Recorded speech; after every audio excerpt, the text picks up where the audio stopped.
Hello, everybody, and welcome to the Malibu Pacific Church podcast. Hey, if you haven't listened to this past week's sermon, I highly suggest to go listen to that before listening to this podcast. But I'm not going to tell you how to live your life. Hey, it's me, Joel, and we got Andy. How you doing, Joel? Hey, man. How are you? Good morning. Good evening. Yes, or whenever we're here. Yeah, there we go. Whenever you're listening. Whenever you're listening. Good day, everybody. Glad you're here. Yep. Absolutely. Hey, I got to ask you a big question. Yeah. All right. This might be really big. We're just going to go deep real fast. Okay. How were the mini donuts?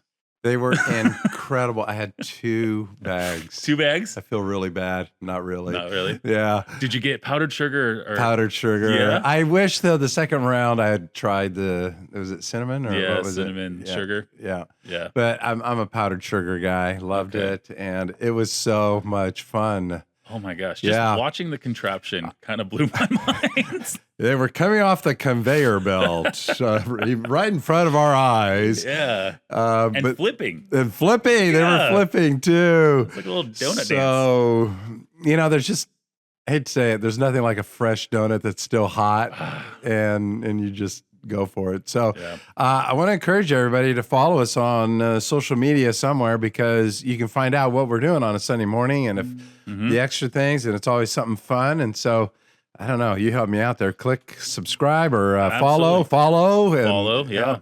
On Instagram, we're on TikTok, Facebook, YouTube. Find us on all those places and you can find really fun information, because you know what? We plan out 4 to 6 weeks in advance. We do.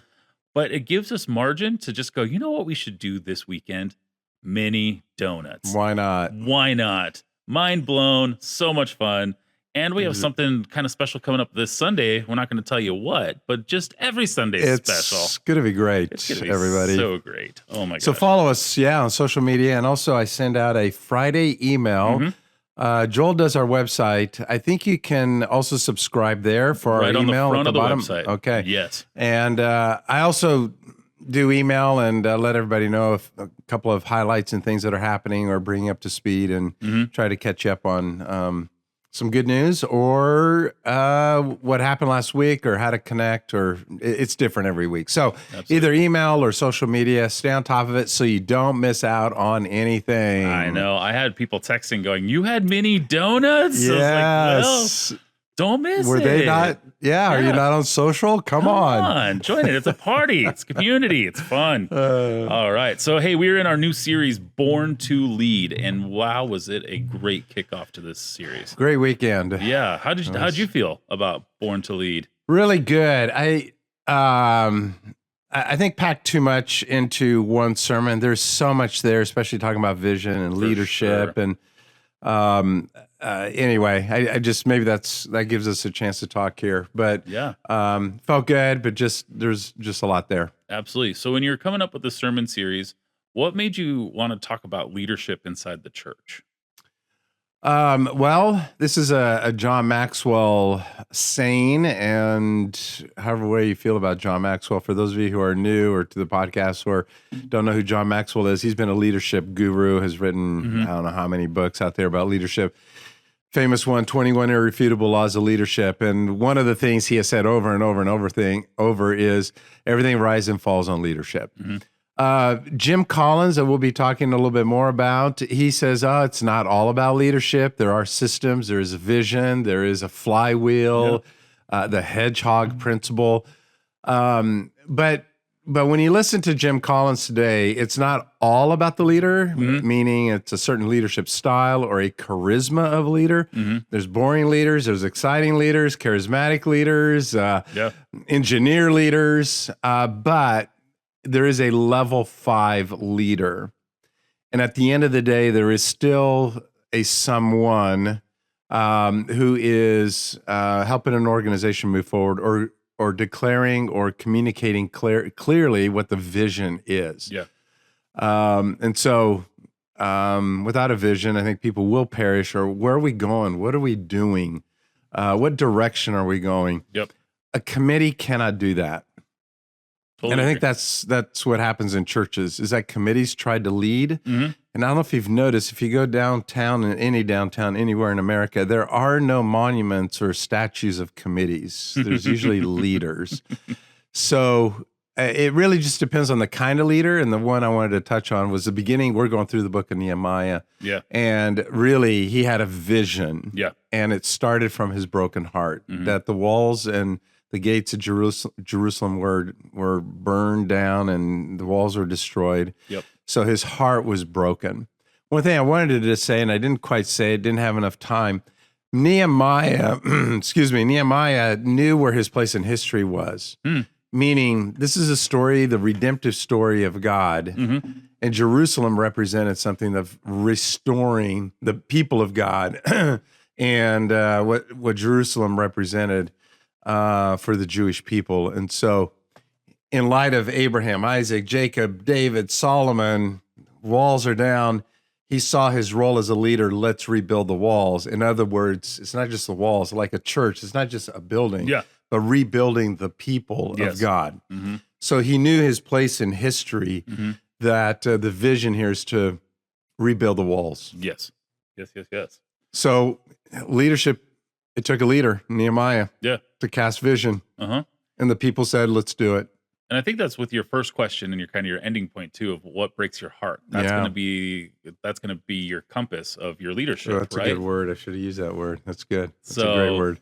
Yeah. That is your compass. Yeah. Thank you. He didn't say that yesterday. Yeah. Right. That's cool. That's Okay. but what breaks your heart? That's where my mind kind of just went. It's like, no, that's your, it's your compass. That's It is. that is. So Because when you get discouraged this Yeah. week, we're going to talk about Yeah. difficulties or opposition to a vision. Every leader has opposition. But you need to go back to your why. Otherwise, if you're not sure what your why is and what has broken your heart to why you're doing what you're doing, why you're leading something, you're going to quit. So, or get discouraged. There's always discouragement, but why am I doing this again? Have you ever asked that as a leader? It's like, why am I doing this again? What? Wait a second. What's going on here? Is this worth it? I loved during the ordination portion too that you shared the story of your 25-year-old self. And what was the quote from the? Oh, an old pastor came up to me and said, "Keep the faith because it's going to get tough." I was like, and he walked off, and I never saw him again. And I'm 25 years old. It's going to get tough. It's going to get tough. That's it. Thank you. And I also remember him saying, keep the faith. In other words, for me, that meant remember your why. Keep your faith. I mean, stay strong with why you're here today being ordained. He didn't say all those things, but that's how I took it. Good. Because maybe he was just burnt out. He was, I think, probably a little burnt out. Good luck. Good luck. See you, new kid. Yeah, I'm out. I'm retiring in a couple of years. So it's going to get tough. So keep the faith. Keep the faith. Yeah. In other words, translation for me, remember your why. Yeah. And all that you do. Remember your why. Yeah. Absolutely. So going into ministry then, what broke your heart to, bring you to the call? Yeah, a lot of things. I grew up in a pastor's home. And I fell in love with the local church and seeing lives that were changed. But the thing that got me, and I shared it at one of the services, I debated on sharing it. I had a friend in high school, and he wasn't special needs, but he was socially awkward. Okay. And brought him to youth group, and I was a leader in the youth group. He needed a ride. Single mom situation. And so I started driving and I went and I picked him up, brought him to youth group for a couple of years, 17, 18 years old, those last couple of years. Awesome. Then I went off to college and I was 20, 21, my junior year, probably right in there. I remember getting a phone call in the dorm. My dad calls and said he committed suicide. And I just remember thinking he didn't have any hope. My heart broke. All I can say is my heart broke. For sure. That we weren't able to redeem him, help in some way. And it wasn't like this is our fault or anything. Yeah. But I don't know. My own heart is just the local church is the hope of the world. I know it's a common term out there, but I just made a commitment to the local church. That's where life change happens. Yes. So whatever I'm going to do, I'm going to commit myself to a small church, a local church somewhere where a group of people, we create a church, which is our vision here, for everybody, and everybody feels welcome, Mm. and they can grow in their faith and trust in God, and we come alongside each other and we love one another. Yeah. So it was just, I rarely share that story, but it just, I remember my heart breaking or Yeah. weeping like Nehemiah, like we're missing it in the local Yeah. church. Yeah. And that was the beginning of I want to give my life to this to help other mics. I guess that's the best way to put it. Gotcha. Whoever there's a mic out there. So that's why I'm so passionate Yeah. about, if you've noticed, having a parking team, a guest service team. I think our Absolutely. staff here thinks I'm the biggest jerk, and I look at the dumbest things, and I walk in on Sunday morning and we need this, we need to get that, and everything in my mind, what burns in my heart, I want Mike to feel welcome here. Yeah. So that's just what drives me. And Yeah. I don't think I've rarely communicated or talked about that story. But that's, yeah, I want everybody to feel welcome. Absolutely. Yeah, I feel like There's a mic showing up on our campus. there is a mic showing up on our Yeah. campus. Yeah, a church for everybody in every story. Yeah. And life change can happen and does happen at church and through church. That's why Yeah. God created church. to not So when do we it have a alone. baptism story, it's personal for me. Yeah. It's like, yay God and yay Malibu Pacific Church or any local church that Yeah. somebody crossed that line, they found Jesus, and God's working in them, and they discovered hope, and the God of, who created the heavens and the earth and loves every single one of us and calls us his children. Yeah. They experienced a personal God in their life, Mhm. and their lives are being changed. So that baptism story is, yay church, yay God, and the church is the body of Christ, and Mhm. well done. We Yeah. are building the walls. We are Mm. making it a safe place. We are building community. And so, that just, Mike is coming here. Absolutely. And what can we do? Yeah. To show Mike. And that I he is don't want loved. another, not just a suicide, but it's, people commit suicide in a sense, not just physically, but they blow their lives up. They blow their marriages up. They go off the rails. Yep. So they commit professional suicide, relational suicide, like they just check out. And so, Yeah. no, we're here for you. Yeah. And we love you. Yeah. So anyway, that's just, that made a big impression on me. And you're like a that. youth pastor, just during those years of being in youth ministry and Mhm. being a student, Mm-hmm. that call was imprinted on me early on. Absolutely. Absolutely. Yeah. Yeah. Well, thank you for sharing that. That's really difficult, but it also that loss is that it's a big loss. But I'm glad that you're using it for God's glory, as best as you possibly can, and it's awesome. And I do love that you see all the weird random things around the campus on a Sunday morning getting ready for Mike. It's awesome. It makes I'll just say it, no one thinks you're a jerk. we all think it's Well, great in my because leadership style, I am a Yeah. P, and so I kind of a P in my Myers-Briggs, meaning I live in the moment. And Mhm. somebody called me right now and said, "Let's go golfing." I'm like, "Oh, let's figure out a way to change my let's go Let's or do it. whatever. Yeah, let's do it." I don't know. I But- live in that same so way. there's P's and J's. J's are very Yeah. structured. That's my wife. Yeah. And if it wasn't calendared and prepared out in advance, but Mhm. but my P does become a J. I become a very strong J. Mhm. In times to perform, or something needs to get done, or there's some urgency. Totally. So a lot of people think that I'm a strong J, but there are moments when I am Mhm. in, I don't know, when, I don't say, it's game time. Absolutely. Yeah. One of the things that I appreciate about you, Andy, is that even on Sunday, I kid you not, everybody, he was climbing up on a water barrel trying to change a like socket. Like there's like an electrical outlet that's like, I kid you not, probably 10 to 15 feet up in the air. And we're all just like, what are you doing? He's like, don't worry, I got it. And he's like, we're all thinking he's going to fall off. This water barrel's going to tip over. He's going to get electrocuted. All these things like, nah, I got it. It's fine. Because he sees that urgency. And I love hearing because you're getting ready for Mike. Yeah. So thank you for that. And every leader has a natural bent towards activation. We're activators. We want to see something get done. That's what drives a leader as well. And so even if it's putting in, a plug of to turn on the lights, well, let's do it. Let's get it done. That's the hill we're taking. That's the hill today, right now. Exactly. So exactly. good. So, yeah. So what is it that breaks your heart? I think that's something for everybody. I think that's why there's a product. I think somebody sees a need.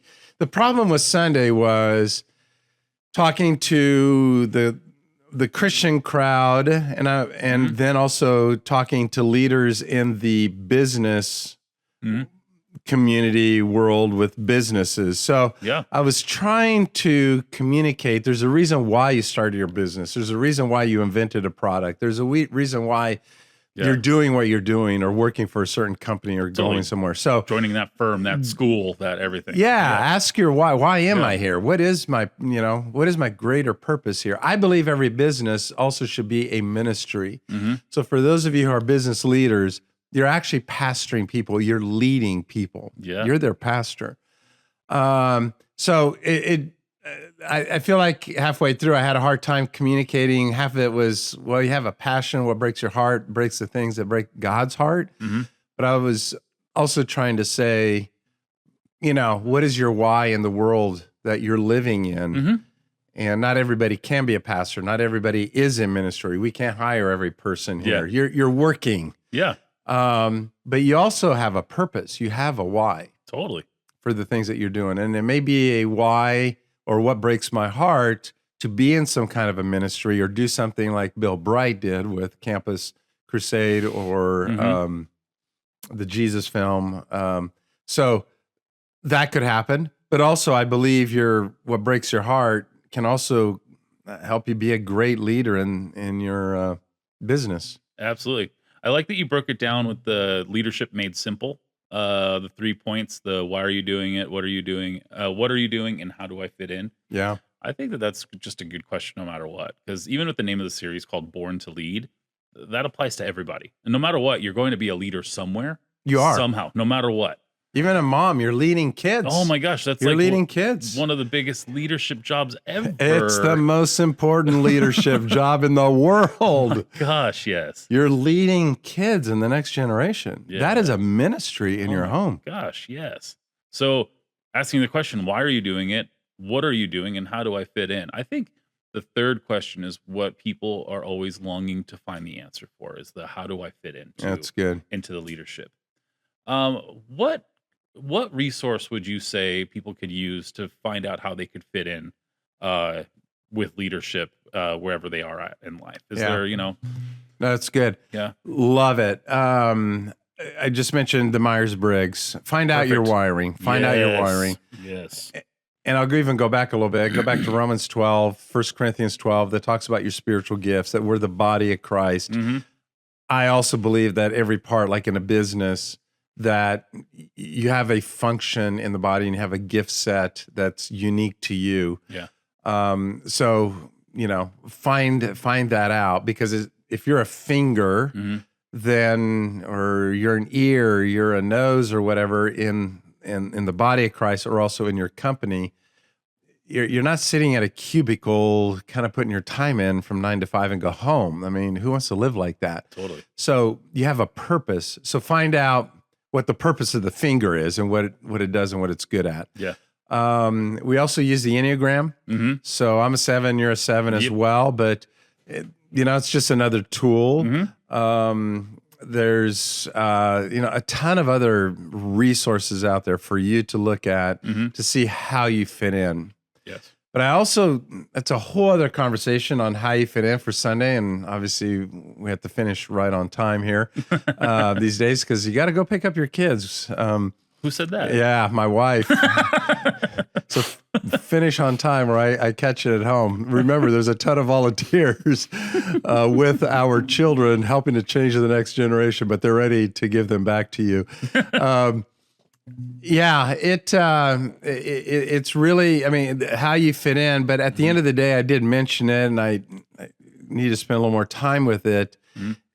At the end of the day, is that when we carry the vision, we're not just simply saying, this is my job, but I loved what the people in Nehemiah chapter 2 said, we will build the wall. He said, take that wall in your neighborhood, and basically he didn't use these words, but take responsibility for it. Mm-hmm. So the people living near a certain part of the wall built the wall. So the people in the neighborhood took responsibility for that wall, and you do whatever it takes. Yeah. And everybody did something a little different, and somebody was leading that team or not, or one day I'm making bricks and the next day I'm taking the bricks up. I don't know. So I love the question of Ephesians 5, chapter 5, verse 20, submit to one another. In other words, what can I do to help? Yeah. You see a need, you meet it. Yes. Something needs to be done, you go do it. Yes. That's what you do. You show up early, you leave late, and you ask the question, what can I do to help? Yep. That's how you fit in. You will rise in the organization when you're always asking the question, what can I do to help? So that's how you fit in. Also, the part with, discovering your personality types and your wiring. The org chart's important, I think, in the organization. Yep. But at the end of the day, there's always times I know in the church where it's just like, hey, we just, we're putting tables out, we're plugging something in. Yeah. The church did not hire me to plug lights in on Sunday morning. It's not in my job description. Yeah. But I'm asking the question, how can I help? What needs to be done? We had a couple of people, like some of our ladies are in dresses. It's like, they can't get up there. I'll get up on the water barrel, What needs to be done? Yeah. How can I help? Absolutely. So that's how do you fit in? Mm-hmm. Asking the question, what can I do to help? That is a great answer. Yeah. Great answer. Yeah. And if you are looking for more resources, MyersBriggs.com or the Enneagram test, you could take those tests and find out a little bit more about yourself. And also give you some of your weaknesses as well, but it's not really a weakness. It's just you surround yourself with people who are strong in those areas so that you partner really well together, and it makes for an awesome team. So check out those resources. And with that, we're going to be in week 2 of Born to Lead coming up this Sunday at 9:30 and 11 a.m. and online. It's the same service everywhere. It's just one of them is the best. Okay, so choose one. Okay, great. Yogi Berra. I know a lot of people don't know who he is, but he was the catcher for the Yankees for years. There is a couple of books on his sayings, and one of them he's famous for saying, "When you come to a fork in the road, take it. Take it. There you go. Take it. Yeah, absolutely. So same thing. So I don't know. Just pick one. Just pick one. Pick one. Yeah. Oh, good stuff. All right. So Born to Lead session number 2 coming at you this Sunday. With that said, if you haven't hit the subscribe button yet, hit that subscribe button for this podcast, and you can check out our YouTube videos. And also, please send this to somebody who needs to hear it, and also send a text of the sermon to somebody who needs to hear it. There's a lot of driving I know that happens in LA, and just put that on. Listen to it again, pick it apart. If you have any questions, comments, concerns, or hand gestures, please send them to me, Joel, at MalibuPacific.church. We'd love to answer your questions here at the podcast. Again, thank you for tuning in for the Malibu Pacific podcast, and we'll see you next time. Take care.